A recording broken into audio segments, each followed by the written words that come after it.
Merci. Je rappelle que nous sommes une union d'églises sur 3 pays, en France, en Suisse, en Belgique, avec des développements au cours de ces dernières années. Notre histoire s'est écrite dans des limitations humaines, il faut bien le reconnaître, mais aussi vraiment grâce à la fidélité de Dieu. Et c'est pour cela qu'on peut faire ce parcours en disant c'est le Seigneur qui écrit aussi son œuvre, avec des étapes, oui, avec parfois des faiblesses, mais aussi de belles choses qui se réalisent. Et nous voulons avoir à la fois cette humilité et cette confiance en Dieu.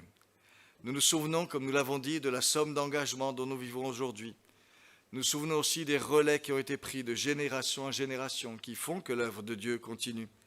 Et nous nous souvenons aussi de tant de fois où Dieu a pu faire de belles choses à partir de petits commencements. Et cela peut nous encourager vraiment lorsque nous continuons à marcher avec le Seigneur. Nous voulons aussi prendre notre tour, notre relais vraiment, avec reconnaissance, avec détermination, dans l'unité et fort vraiment de l'Évangile. Et donc, dans cette perspective, nous nous sommes donné quelques mots d'ordre, des choses que nous voulons qui animent vraiment notre vie d'union d'église, prier, qui est un esprit de prière vraiment dans notre travail commun pour l'œuvre de Dieu, partager, mettre en commun des ressources pour pouvoir servir Dieu ensemble, évangéliser, qui reste vraiment le cœur de notre mission. Tant de personnes ont besoin de l'Évangile, former, pour pouvoir vraiment avoir des responsables qui puissent vraiment prendre toute leur place et puis envoyer auprès comme au loin. Nous avons vraiment ces objectifs.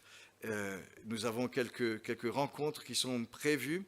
Une convention jeunesse donc au mois de mai, on espère, enfin elle se fera certainement par Zoom, mais c'est un rassemblement de la jeunesse qui est toujours possible. Une convention générale également qui aura lieu au mois d'août à Vichy. On espère vraiment cette fois-ci qu'on pourra la faire. Et puis en septembre, un grand culte du centenaire après l'AG fin septembre. Et puis nous avons la confiance que ce Dieu qui a commencé en nous une belle œuvre en poursuivra l'achèvement jusqu'au jour de Jésus-Christ.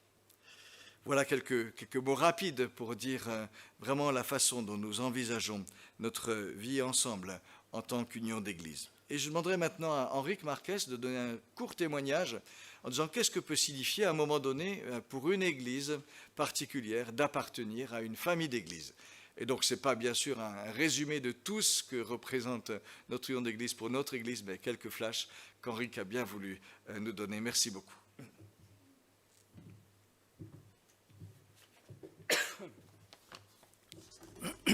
Merci Thierry pour cette occasion de témoignage, qui est aussi un petit peu un témoignage personnel. Je vais essayer de le faire en 5-6 minutes. Alors je me suis demandé qu'est-ce que je pourrais bien dire quand Thierry m'a demandé de prendre la parole ce matin. En fait, notre histoire d'église avec l'association des églises évangéliques baptistes de langue française a commencé à la naissance même de l'église de Colmar. La bonne nouvelle de Colmar ne s'est pas rattachée à l'association comme ça a été le cas pour beaucoup d'autres églises, même si à un moment donné ça a dû être fait administrativement, officiellement, etc. L'église de Colmar est née en fait grâce au témoignage, au travail d'implantation d'église de la part de l'église de la Bonne Nouvelle de Milouze, elle-même membre de l'association. Mais nous voulons rendre gloire à Dieu et ne pas oublier de souligner que l'Église existe en fait par la grâce et la volonté de Dieu, et c'est notre force. Ce n'est pas par une volonté d'homme. Alors comment ça s'est passé? Je ne connais pas tous les détails, mais ce que je sais, c'est que l'Église de Milouze, dans les années 60, a envoyé un couple à Münster, où il y avait à ce moment-là une demande de témoignage chrétien, de témoignage évangélique. Ce couple était Étienne et Doris Suzer. Et en 1969, à la demande de quelques chrétiens de Colmar, Étienne a accepté de commencer des études bibliques à Colmar et ensuite, très peu de temps après, nous avions notre premier culte le dimanche matin. Alors j'ouvre ici une petite parenthèse Pour une petite remarque, il est intéressant de noter que si Étienne User a été à l'origine de l'église de Colmar, c'est son fils Thierry qui, 50 ans plus tard, est non seulement pasteur dans cette même église, mais aussi le président de la UBLF. C'est un petit clin d'œil au passage. Voilà comment Dieu conduit les choses. Une deuxième petite remarque, et excusez-moi si je sors un petit peu du sujet, mais je profite pour souligner que si cette année nous fêtons les 100 ans de l'association, il y a aussi un autre anniversaire qui est un peu passé inaperçu. Ce sont les 50 ans de l'église de Colmar, que nous n'avons pas fêté, mais qui a eu bien lieu, puisque l'église a commencé en 1969 avec des études bibliques, et les premiers cultes, c'était, je crois, la même année, soit en 1970. Voilà, nous ne sommes plus très nombreux, 8 ou 9, à avoir été présents lors de la première étude biblique en 1969 et du premier culte, donc. Sonia aurait été bien plus précise que moi pour donner des dates. Certaines de ces personnes présentes en 1969 étaient bien sûr très jeunes, mais était présent également celui qui est notre doyen aujourd'hui, M. Prior, et j'ai voulu penser à lui, qui il y a quelques semaines a fêté ses 95 ans. Nous pouvons penser d'ailleurs à lui aujourd'hui, pourquoi pas, dans la prière. Depuis 1 an à peu près, il ne peut plus participer au culte à cause de la situation sanitaire. Alors je continue avec l'histoire de la collaboration entre l'Église et l'association. Je ne peux pas vous dire en fait grand-chose concernant les premières années de cette collaboration. À cette époque, je n'étais pas particulièrement sensibilisé au rôle de l'association pour pouvoir en parler aujourd'hui de manière très éclairée. Mais je peux au moins souligner l'importance du soutien, des encouragements et de l'aide financière de l'Église de Mulhouse et de l'association qui nous ont bien aidés quand nous avons construit ces locaux au début des années 80. Je peux aussi, et de manière plus personnelle, parler de l'aide dont nous avons bénéficié de la part de l'association durant les années où j'avais des responsabilités dans l'Église, que ce soit en tant que membre du conseil d'Église ou du conseil de responsables d'Église. 2 périodes importantes que je veux souligner. La première, c'est celle des 3-4 années qui ont précédé la venue d'Antoine Doriat, que beaucoup connaissent. Nous étions son pasteur et l'Église n'était absolument pas prête à faire face à la situation. Des années bien difficiles durant lesquelles 2 frères des églises de l'association de Saint-Louis et Mulhouse sont venus nous donner un coup de main bien précieux, assurant durant ces années-là la plupart des prédications de dimanche matin. Et je peux imaginer aussi les prières qu'ils ont fait monter vers Dieu en notre faveur, eux et leurs églises. À cette période, nous avons également bénéficié des études bibliques du mercredi, faites par Marc Cheny, aujourd'hui pasteur à Cours, et je ne sais pas s'il était déjà pasteur à Cours ou à Moutier à cette époque. À Saint-Louis, d'accord. Bon, c'était plus près. En tout cas, ce n'était pas la porte à côté non plus. Il est venu avec fidélité faire ses études. Nous en sommes reconnaissants aussi à l'association pour ça. Et puis, plus près de nous, la période de nouveau de 3-4 années qui ont précédé l'arrivée de Thierry et Hélène User. L'aide de l'association durant ces 3-4 années n'a pas été de même nature que la précédente, le besoin de prédicateurs étant moins crucial. Par contre, nous avons été, notamment les responsables d'église et le conseil d'église, nous avons été efficacement soutenus par les conseils, les encouragements de l'association, par l'intermédiaire particulièrement d'Étienne Gros-Renaud, pasteur alors à Mulhouse. Il n'a pas compté les heures et les déplacements à Colmar. Nous lui en sommes aussi bien reconnaissants. Alors je ne veux pas être trop long, juste encore un mot au sujet des pastorales. Pendant quelques années, j'ai pu participer à ces rencontres à Évian. Elles ont été un grand encouragement pour moi durant ces années où j'étais l'un des responsables de l'Église, et particulièrement durant les années où nous n'avions pas de pasteur. Ces rencontres sont de belles occasions pour tisser des liens entre les églises de l'association et entre les responsables de ces églises qui peuvent y partager leurs joies, leurs difficultés. Elles sont également un grand encouragement pour ces églises à persévérer dans la fidélité de la parole de Dieu, aujourd'hui en particulier. Alors j'espère que ces rencontres des pastorales interrompues à cause de la Covid vont pouvoir reprendre rapidement. Alors je termine en précisant quelque chose que j'ai trouvé très intéressante et importante. Vous savez que l'association est très soucieuse de l'indépendance des églises qui la composent. C'est un principe cher à l'association. Il n'y a pas de pape à la tête de l'association et chaque église est totalement indépendante selon le modèle biblique. Elle a seulement le devoir d'adhérer à la confession de foi commune. Et je peux témoigner qu'à aucun moment, durant ces périodes où nous n'avions pas de pasteur, par exemple, à aucun moment l'association ne s'est mêlée de nos affaires, n'a pas voulu imposer quoi que ce soit. Très respectueuse de cette indépendance, elle n'est intervenue pour nous aider chaque fois qu'à la demande de l'Église ou des responsables de l'Église. Alors voilà mon petit témoignage. Merci à l'association et surtout merci à Dieu pour toutes ces églises qui forment l'association et qui peuvent ainsi s'entraider quand c'est nécessaire. Merci beaucoup.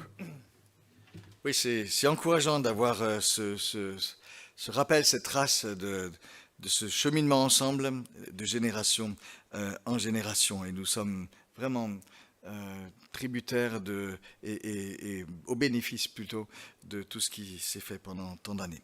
Je voudrais ajouter un petit témoignage encore par un jeune pasteur de la région parisienne.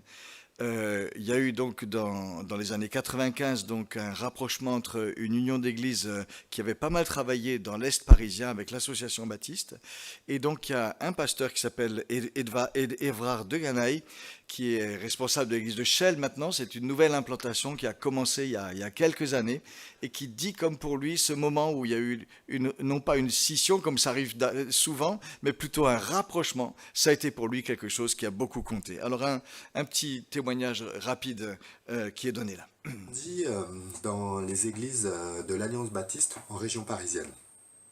Ces églises étaient le fruit de l'œuvre de missionnaires anglo-saxons qui sont beaucoup donnés, beaucoup dévoués dans la jeunesse, dans l'implantation d'églises, dans l'évangélisation. Et j'ai fait partie d'une génération qui a été au bénéfice de cela. Lorsqu'il y a une vingtaine d'années, nous avons commencé à entendre ici ou là que des responsables de l'Alliance baptiste s'étaient rapprochés des responsables de l'Association baptiste pour imaginer une intégration des églises de l'Alliance baptiste dans l'Association baptiste. Et je me rappelle que cette nouvelle, malgré mon jeune âge à l'époque, m'avait apporté beaucoup d'enthousiasme. Alors pour pas que vous pensiez que c'est juste un lointain souvenir un peu déformé, un peu fantasmé qui s'exprime, on pourrait trouver des preuves de cet enthousiasme, peut-être. Parce que je me rappelle qu'à un moment, j'étais tellement enthousiasme par cela que j'ai écrit une lettre de 2 pages recto verso au courrier des lecteurs du Lien Fraternel. Et peut-être que dans les archives du Lien Fraternel, on pourrait retrouver ce courrier qui date d'une vingtaine d'années. En tout cas, une vingtaine d'années sont passées. Les cheveux blancs sont apparus ici ou là sur mon crâne, mais l'enthousiasme est toujours là pour le Seigneur, parce qu'il a fait à travers ce rapprochement et parce qu'il est en train de faire. Et moi je prie encore pour les 20 prochaines années, voire encore un autre centenaire. Dieu puisse faire encore de belles choses par l'implantation d'églises, par l'évangélisation dans la jeunesse et dans des églises encore plus enracinées dans la parole de Dieu. En France, en Belgique, en Suisse, jusqu'au bout du monde, avec les missionnaires que nous soutenons. Nous avons choisi un texte en fait qui sert de base un petit peu de méditation dans toutes nos églises pour ce dimanche. C'est un texte dans l'épître de Paul aux Philippiens, les chapitres 1 les versets 3 à 11. Philippiens 1, versets 3 à 11.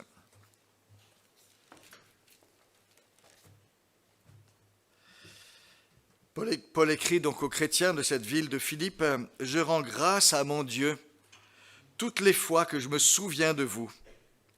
Je ne cesse, dans toutes mes prières pour vous tous, de prier avec joie à cause de la part que vous prenez à l'Évangile depuis le premier jour jusqu'à maintenant. Je suis persuadé que celui qui a commencé en vous une œuvre bonne en poursuivra l'achèvement jusqu'au jour du Christ Jésus. Et il est juste que j'ai pour vous de telles pensées, parce que je vous porte dans mon cœur, et que dans mes chaînes, comme dans la défense et l'affermissement de l'Évangile, vous participez tous à la même grâce que moi. Car Dieu m'est témoin que je vous chéris de la tendresse du Christ Jésus. Et ce que je demande dans mes prières, c'est que votre amour abonde de plus en plus, en connaissance et en vraie sensibilité. Qu'ainsi vous sachiez apprécier ce qui est important, afin d'être sincère et irréprochable pour le jour de Christ, rempli du fruit de justice qui vient par Jésus-Christ, à la gloire et à la louange de Dieu. Voici le texte que nous allons méditer, mais en partie seulement. Un texte qui parle de la joie, de la communion, de la participation ensemble à l'œuvre du Christ. Et c'est vrai qu'il y a quand même une grande question. Comment échapper à la solitude et au découragement? Nous savons que c'est une question d'actualité pour plusieurs, une question cruciale. On nous dit combien bien des étudiants se sentent un petit peu au bout du rouleau, seuls, dans leur chambre, depuis des semaines, à devoir suivre des cours à distance. 20 ans, la liberté, les relations, les amitiés, cette image est bien loin. Et ça fait mal. Ceux qui se sont mis au télétravail ont eu dans un premier temps un sentiment de soulagement et de liberté. Moins de trajets, rester chez soi, plus décontracté. Mais avec le temps, les collègues commencent quand même à manquer. Et on se rend compte qu'on a besoin de relations quand même si celles-ci ne sont pas toujours merveilleuses. On aspire à alterner entre temps à la maison et travail avec d'autres. Cette semaine encore, nous avons eu 2 jours et demi de rencontres du conseil de notre association baptiste. On était reconnaissants de pouvoir se retrouver, travailler par équipe, par écran interposé, mais il manquait vraiment la présence vraie, la joie de se sentir en groupe, les petites discussions de 1 à 1. Ce qui d'habitude est porté vraiment par la joie d'être ensemble était un peu plus lourd à vivre quand même, un peu plus fatigant, peut-être même un peu moins stimulant. Nous avons besoin d'être reliés. Je crois qu'on le mesure vraiment plus que jamais en ces temps de distanciation. Mais ce besoin, il vaut aussi pour l'œuvre de Dieu, pour le bon combat de la foi, pour la dynamique de l'Évangile. Et c'est ce que nous dit ce texte que Paul écrit aux chrétiens de Philippe. Il chante vraiment la solidarité chrétienne et la valeur inestimable de ces liens qui permettent de poursuivre l'œuvre de Dieu d'étape en étape, de génération en génération. Et le premier témoignage qui saute aux yeux dans notre texte est celui de la joie qu'il y a à être reliés, à être unis par des liens d'affection et de solidarité. J'exprime à Dieu ma reconnaissance, dit Paul, à chaque fois que je me souviens de lui. Et c'est toujours avec joie que je prie pour vous, dit-il aux Philippiens.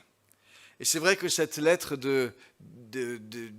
écrite aux chrétiens de Philippe est connue vraiment comme étant l'épître de la joie. Et l'une des sources de cette joie réside dans les relations fortes, affectueuses qui existaient entre Paul et ses chrétiens de Philippe. Paul leur avait apporté l'Évangile. Il était arrivé chez eux à Philippe au terme d'une longue période d'incertitude, où il avait parcouru à pied des centaines de kilomètres sans discerner exactement où le Seigneur voulait le conduire. Et finalement, tout s'était éclairci. Et Philippe est devenu la première ville d'Europe à être évangélisée. Des relations fortes s'étaient tissées avec Lydie, une femme qui était à la tête d'une petite entreprise de textile, une femme qui cherchait Dieu et à qui Dieu a ouvert le cœur quand elle a entendu l'Évangile. Sa maison est devenue la première église d'Europe. Et puis Paul et Silas avaient connu la prison, le fouet à Philippe. Mais Dieu les avait délivrés par un tremblement de terre alors qu'ils chantaient les louanges de Dieu dans la nuit après avoir été battus. Et le geôlier qui était prêt à se suicider s'était converti à Jésus-Christ cette nuit-là, ainsi que toute sa maisonnée. Quel souvenir! Et puis le témoignage avait continué dans cette ville. L'Église a grandi après le départ de Paul. Les liens se sont maintenus avec l'apôtre Paul, même alors que lui continuait sa mission plus loin, avec une belle fidélité. Les chrétiens de Philippe ont continué à soutenir l'apôtre, à prendre de ses nouvelles, à lui donner de l'aide financière. Et puis alors que Paul était en prison à Rome, les chrétiens de Philippe avaient envoyé l'un des leurs, Épaphrodite, qui est resté auprès de l'apôtre, qui l'a soutenu dans son emprisonnement, qui est tombé malade, a été tout près de la mort, et Dieu l'a délivré. Tout ce vécu partagé, tout ce vécu vraiment où l'on partage les grands moments comme les secousses de la vie, cela crée un lien fort, profond, précieux. Et c'est des moments où on vit ensemble toute la fidélité, le secours de Dieu. Une histoire que l'on partage, cela crée vraiment du lien. Des liens de ce genre sont une source de joie et d'encouragement pour nous tous. Ils sont un réservoir où on peut puiser du courage, de la confiance. Il suffit parfois que l'on y pense pour que tout cela fasse chaud au cœur. Voyez l'apôtre Paul, on le croit parfois être un grand théologien, simplement un petit peu sec dans ses pensées, mais non. Il dit, vous avez une place particulière dans mon cœur, je vous aime tous, de l'affection de Jésus-Christ. Ça fait du bien, on en a besoin. Être relié dans la famille de Dieu est une joie, est un soutien, est une lumière. Or, il y a bien sûr pour nous ces liens un peu rapides, occasionnels, que l'on a les uns avec les autres, par les messageries, les réseaux sociaux, les bonjours ça va, les coups de téléphone. On a besoin de cela. Il y a aussi ces moments plus particuliers où vraiment on s'intéresse les uns aux autres, on prend des nouvelles, on se soutient dans la prière les uns pour les autres, la prière ensemble, quand on peut vraiment ensemble prier pour certaines situations. Tout cela crée des liens très forts. Une communion, une connivence, un attachement. Et c'est vrai qu'il arrive parfois qu'on éprouve ça de manière très forte quand on se retrouve ou quand cela manque. Parfois aussi, c'est au détour d'une situation particulière, dans une grande épreuve où tout d'un coup on se rend compte combien les liens sont forts, ou dans des grands moments de joie que l'on partage. On se découvre unis, parfois bien plus fort que ce que l'on imagine. Paul parle ici de cette joie, la joie d'être relié, alors qu'il est prisonnier à Rome. Le lien avec ses frères et sœurs prend une valeur inestimable. Il devient pour lui un encouragement, une force, un trésor. Et donc nous pouvons recueillir cela aussi, vraiment, comme ce qui fait aussi notre vie d'Église, comme un témoignage et un appel à le vivre encore et toujours plus profondément. Mais j'aimerais aussi appliquer cela un petit peu au-delà de notre texte, mais dans le même esprit. Et dire que c'est une richesse, bien sûr, de nous relier les uns les autres, d'individu à individu, de frère à sœur. Mais c'est aussi une richesse que de nous relier d'église à église. C'est le même principe. Ce n'est jamais bon pour une personne de rester seule dans son coin. Ce n'est pas bon non plus pour une église de rester seule dans son coin. Certes, on peut un peu mieux se suffire quand on est une église. Si on est un certain nombre, on a l'impression qu'on peut se suffire à nous-mêmes. Mais on se prive d'une richesse si on n'a pas d'horizon au-delà de notre église. Si chaque église reste seule, toi dans ton coin sombre et moi dans le mien, il manque quelque chose. Il manque une richesse, il manque une dimension, il manque un lien, il manque aussi des perspectives. Et cela nous rappelle quand même, quand on pense à cette question, que les apôtres ont eu le souci que les églises qu'ils créaient soient en lien les unes avec les autres, qu'elles ne restent pas juste chacune dans son petit coin. Ils n'avaient pas à l'époque les mêmes facilités de communication que nous, mais c'est impressionnant de voir combien les apôtres ont envoyé régulièrement des collaborateurs qui faisaient le lien, Paul, Timothée, Tychique, plein de gens que nous rencontrons dans le Nouveau Testament qui faisaient le lien entre les églises. Il y avait des lettres, des nouvelles, des salutations qui circulaient vraiment d'une église à l'autre. Dès qu'un chrétien circulait d'une ville à l'autre pour un déplacement, il faisait le lien de son église aux autres églises. On était avides des nouvelles.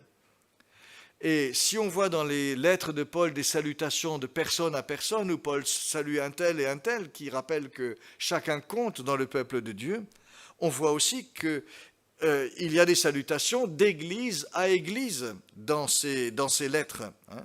Lorsque Paul écrit à l'église de Corinthe, il inclut des salutations des églises d'Asie. Les églises d'Asie vous saluent. Aquilas et Priscille, avec l'église qui est dans leur maison, vous saluent beaucoup dans le Seigneur. Des liens qui existent et que l'on maintient vivants. Lors de la collecte aussi que Paul organise en faveur de l'église de Jérusalem à un moment donné, parmi toutes les églises qu'il a fondées en Asie mineure et en Europe, il s'adjoint vraiment la présence et le secours de plusieurs délégués de ces églises qui font le voyage jusqu'à Jérusalem. Et il veut montrer vraiment qu'il s'agit là d'une solidarité d'églises. Il dit, ils sont vraiment les envoyés des églises.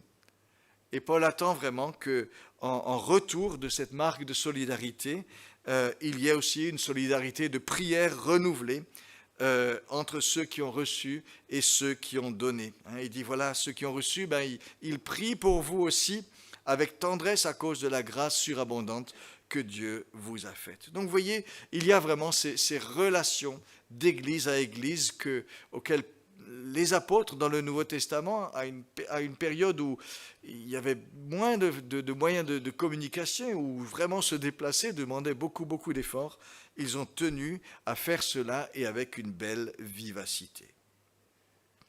Et ça pose un petit peu la question, comment envisager ces relations d'église à église aujourd'hui?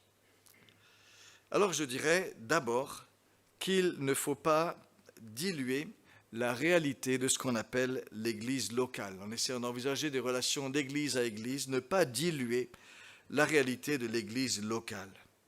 Qu'est-ce qu'on appelle une église locale? Une église locale, c'est une communauté de personnes qui se retrouvent dans la régularité pour servir Dieu, pour annoncer la parole, pour vivre l'évangile, pour en rendre témoignage et mettre en œuvre les différents dons et ministères suscités en son sein par l'Esprit Saint. Et aujourd'hui, certains voudraient parfois faire de l'église locale une sorte de communauté complètement fluide, sans contour, composée par exemple de tous les chrétiens d'une ville ou d'une région. Et alors on dirait, voilà, on peut aller un peu avec les uns, un peu avec les autres, d'une façon où ça se ferait, ça se déferait, au gré des mouvements et des envies de chacun.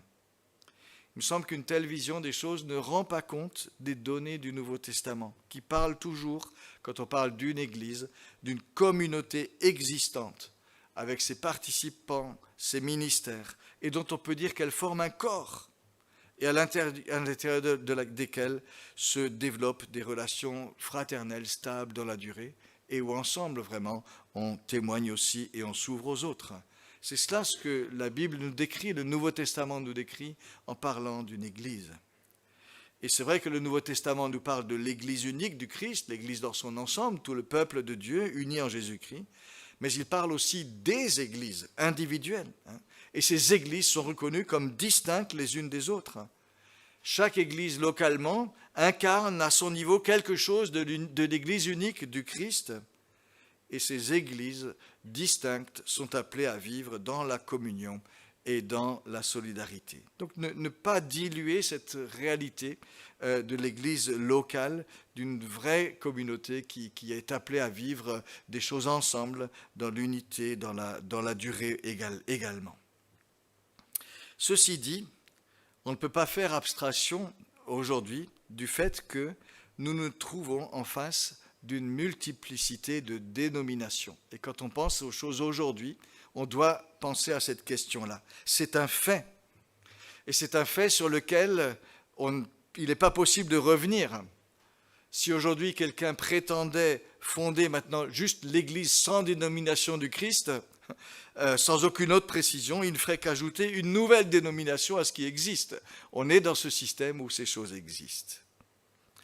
Et ça pose vraiment question quand même, cette question des dénominations et des familles d'église. On parle de l'association baptiste, une famille d'église. Comment regarder cela? Est-ce que c'est pensable? Est-ce que c'est justifiable ou non?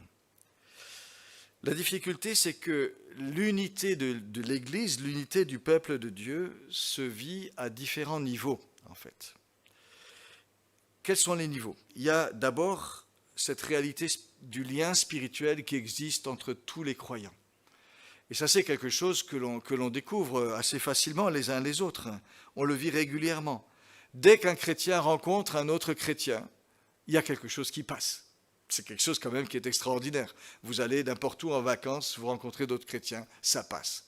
Et là, il y a quelque chose, un miracle, une action de Dieu, c'est l'unité de l'Esprit de Dieu, qui fait qu'il y a un lien spirituel qui existe entre tous les croyants. Et c'est beau à vivre, et c'est quelque chose qui existe, on l'éprouve vraiment. Un autre niveau d'unité, ce serait l'unité d'une institution unique. Unité de la structure qui regroupe des croyants. Et ça, c'est ce que fait valoir, par exemple, l'Église catholique, en disant il y a une seule institution, l'Église. Il y a une seule institution, et c'est ça ce qui fait l'unité de l'Église, l'unité autour de l'institution. Un troisième critère d'unité, qui est fondamental, est l'idée qu'on est appelé à être unis autour de ce que l'on croit. On ne peut être uni que si vraiment on a en commun l'essentiel de la foi. L'essentiel de la foi.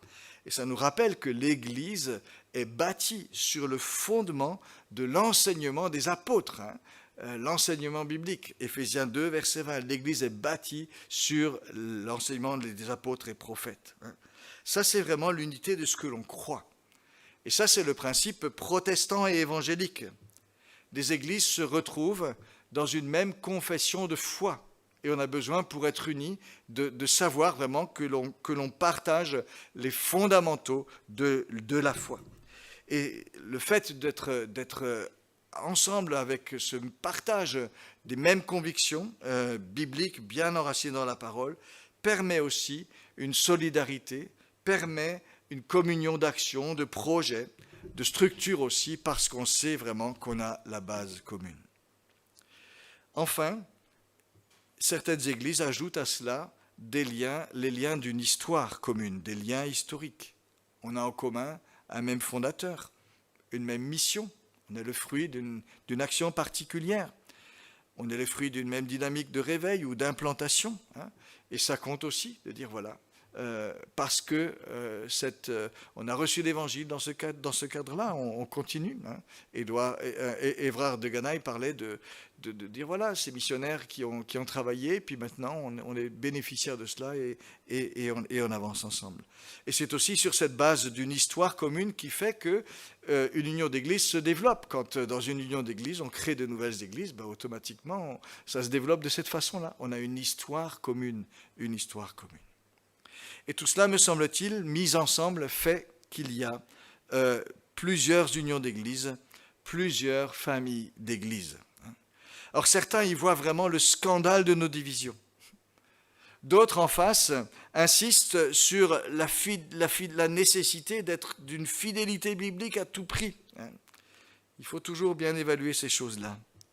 Mais je crois que ce qu'on peut dire, c'est que globalement parlant, l'Église corps du Christ ne peut pas vraiment être fière de la multiplicité de ses dénominations. Cela témoigne de l'inachevé de l'Église. Nous n'avons pas encore atteint l'unité de la foi l'unité de la connaissance du Fils de Dieu. Elles nous disent aussi que notre communion reste entachée de bien des péchés.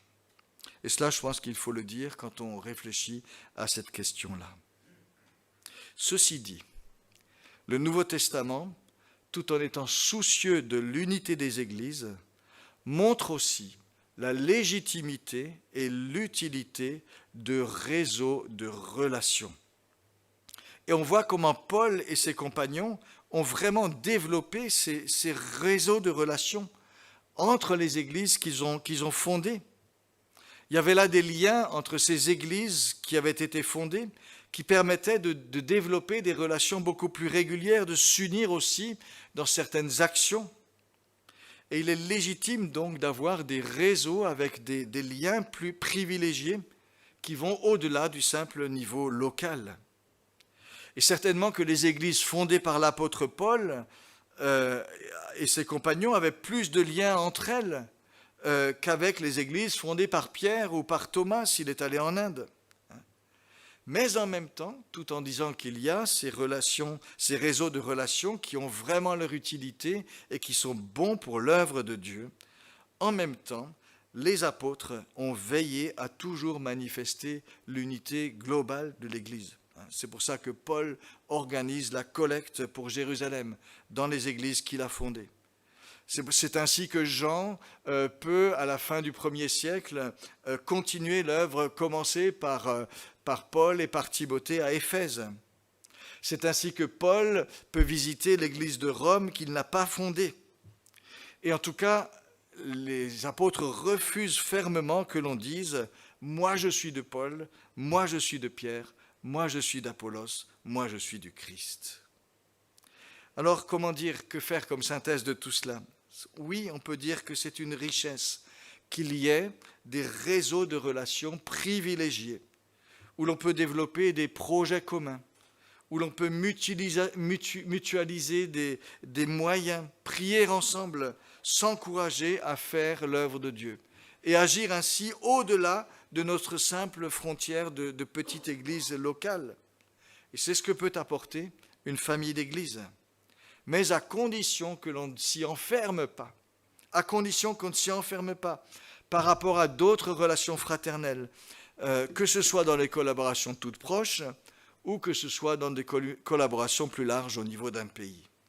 Il me semble que si on garde ces ouvertures, si on les pratique vraiment, alors les diversités représentées par différentes familles d'églises ou même par des diverses sensibilités de piété, ces diversités ne seront pas nécessairement un scandale, mais elles pourront devenir des manifestations de la sagesse infiniment variée de Dieu. Nous ne sommes pas tous du même moule. La diversité est bonne, elle est voulue par Dieu. Elle est bonne au niveau des églises aussi, si elle sait se vivre dans la relation, dans la fraternité. Alors concrètement, en ce dimanche anniversaire de notre union d'église, nous pouvons être reconnaissants, je dirais, d'appartenir à une famille d'église. C'est un réseau de relations, c'est un encouragement mutuel qu'on peut se donner, c'est une possibilité de voir plus loin que simplement notre horizon local. C'est une joie de pouvoir soutenir des frères et des sœurs, de participer à une œuvre plus large, de mettre des moyens en commun pour telle ou telle action, de prier et d'être au bénéfice de prières, de solidarité. Ce n'est pas le seul réseau, bien sûr, des uns et des autres. Certains d'entre nous connaissent l'association baptiste depuis très longtemps, d'autres ont d'autres parcours avec d'autres églises, d'autres unions d'églises, bien sûr. Mais disons que pour nous ici, c'est aussi notre famille. Et l'histoire, la continuité, tout cela a un sens. Ces liens, en tout cas, ces réseaux de relations nous permettent d'agir vraiment ensemble. Et nous voulons vraiment le faire. Mais ne jamais en faire un enfermement. Dans l'identité qui est la nôtre aussi, nous avons à cœur de partager la communion avec les églises qui nous entourent localement.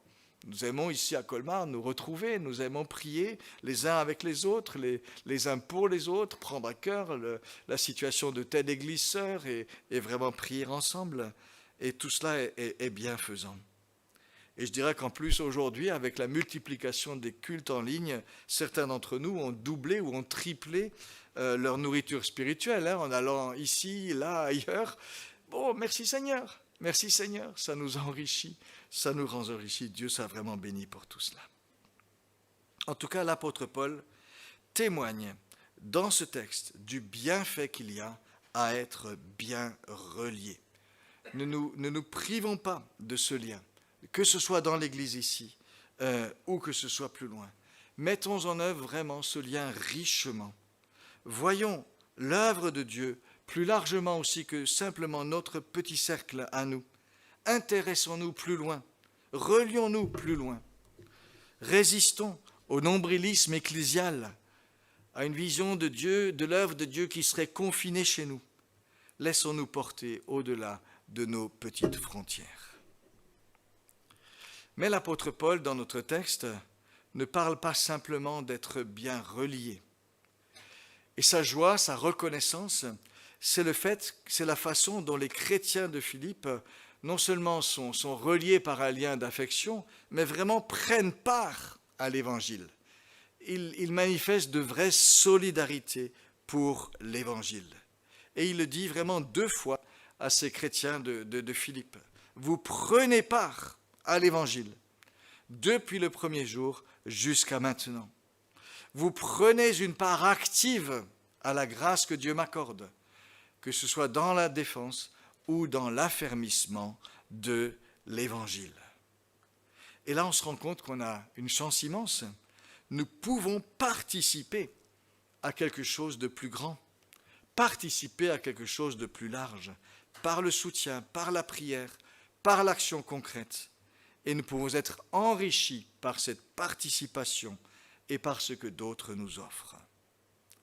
Alors je voudrais juste revenir sur quelques lignes que nous nous sommes données dans notre union d'église pour dire un petit peu les façons dont nous voulons ensemble prendre part à l'Évangile. Je reprends ce que j'ai montré tout à l'heure. Nous voulons prier vraiment ensemble, mettre la prière au cœur de notre travail, de notre mission, prier les uns pour les autres, prier pour d'autres églises, celles qui avancent, celles qui font de vraies percées, qui nous encouragent, mais qui ont aussi leurs défis, celles qui ont besoin d'être soutenues. Prier pour les implantations, prier aussi ensemble. Avec les nouveaux moyens, là, on est en train de se dire qu'on va essayer de faire une grande soirée Zoom de prière pour toutes nos églises. On peut se retrouver à 400 à prier ensemble. Après, on se divise en petits groupes pour faire connaissance et prier ensemble. Mais une façon de dire vraiment qu'on veut être unis dans ce travail, dans la prière, la mettre vraiment au cœur aussi de notre vision de l'œuvre de Dieu à faire ensemble. Prier pour nos missionnaires aussi. Voilà, tout cela, c'est aller prendre part à l'œuvre de Dieu au-delà de nos cercles immédiats. Nous voulons aussi partager, mettre en commun, mutualiser nos forces, nos énergies. Aller sur le terrain, aider d'autres églises. Alors, nous sommes reconnaissants de pouvoir le faire déjà ici ou là. André va prêcher régulièrement à Valentinier. On a de la joie de dire on peut apporter un soutien de cette façon-là. Marc est allé à Ilkirch, à Spicheren, il est aujourd'hui à Saint-Louis. C'est vraiment de belles occasions où on peut ensemble apporter à d'autres églises du soutien. Il y a mes missions aussi auprès de certaines églises. Mais peut-être qu'on pourrait aller un peu plus loin aussi. Une petite équipe quand on pourra un peu mieux le faire, qui se déplace un dimanche pour aller encourager une église de la région, par exemple. À Épinal, en ce moment, qui est une toute petite église, l'église a acquis un petit local pour faire une permanence, avoir une présence au centre-ville. On peut les aider financièrement, ils ont besoin de ça, et ça compte pour eux d'avoir cette présence dans la ville. Et puis pourquoi pas, ici, envisager une fois d'établir un lien privilégié entre nous et une autre église. Vous savez comment on fait les jumelages dans les villes, juste pour des relations plus proches, un suivi de cœur et de proximité. Partager, mettre en commun un certain nombre de choses. Et puis évangéliser. Là aussi, il y a tant de choses à recevoir par les uns et les autres. Moi, je suis tellement encouragé quand je vois ce qui se passe au niveau de l'évangélisation dans plusieurs églises, dans tout le travail d'implantation, de voir vraiment ce qui est fait, de voir vraiment que Dieu permet à des églises de grandir. On a vu Évrard, là, moi je me souviens qu'à Chelles, quand j'étais à Paris, je faisais des visites dans cette ville, il n'y avait rien, il n'y avait pas d'église évangélique. Maintenant, ils ont commencé une petite équipe, ils sont 150. Seigneur, c'est magnifique, des choses avancent, et ça nous encourage. Et le fait de pouvoir être ensemble nous encourage véritablement. Nous voulons aussi mettre en œuvre des moyens ensemble pour l'évangélisation. En ce moment, la commission évangélisation est en train de préparer une série de vidéos pour aider des églises qui veulent avancer par rapport à l'évangélisation. On est en train aussi d'adapter un outil du type Cours Alpha ou Horizon Dieu, pour le moment où on pourra à nouveau faire inviter des amis et leur parler de l'évangile autour d'une table. On est en train de mettre en place quelque chose qui nous permettra de bien faire cela. Tout cela, ce sont des moments où on peut vraiment s'encourager pour évangéliser, pour aller plus loin. Des personnes aussi de l'association qui aident d'autres églises à former un projet d'église, par exemple, pour voir sur leur terrain comment avancer. Tout cela, ça nous permet d'avancer dans l'évangélisation, et on peut le faire en commun. En ce moment, en ce qui concerne l'implantation, un projet est en train de mûrir dans les Alpes de Haute-Provence, à Fort-Calquier, un jeune couple là qui veut commencer quelque chose là-bas. Et tout cela, il faudra le porter tous ensemble. Mais on peut le faire. Former, nous avons aussi à cœur le renouvellement des ministères, la formation au ministère pastoral, aider ceux qui veulent le faire. Aider aussi les responsables laïcs d'études dans nos églises à se former. On veut faire là aussi des rencontres régionales pour cela. Et puis entretenir une vision missionnaire auprès comme au loin. Aider les jeunes à découvrir les réalités de la mission au loin et ici. L'église de Ponto, il y a quelques mois, a rassemblé 500 jeunes pour un week-end qui s'appelait Propulsion, qui voulait vraiment dire, mais voyons la mission, voyons toute l'œuvre de Dieu à faire dans le monde. L'église de Toulouse Métropole est aussi très engagée là-dessus. On peut compter sur ces églises et cela permet aussi d'aller plus loin. Vous voyez, simplement, je voulais dire ces choses-là pour dire que si nous mettons ensemble nos moyens, nous pouvons servir Dieu d'une manière vraiment beaucoup plus forte aussi, plus dynamique, plus riche, plus lointaine. Le privilège d'être relié, le privilège de prendre part avec d'autres à l'Évangile. Alors, ce que j'aimerais peut-être dire simplement, demandons à Dieu qu'il ouvre notre regard, qu'il ouvre notre cœur, qu'il nous renouvelle aussi dans notre action pour que nous puissions vraiment entrer dans cette joie, entrer dans cette dynamique-là. En tout cas, notre confiance est en Dieu. L'apôtre Paul nous le dit, il a commencé en nous une bonne œuvre. Il en poursuit l'achèvement jusqu'au jour de Jésus-Christ.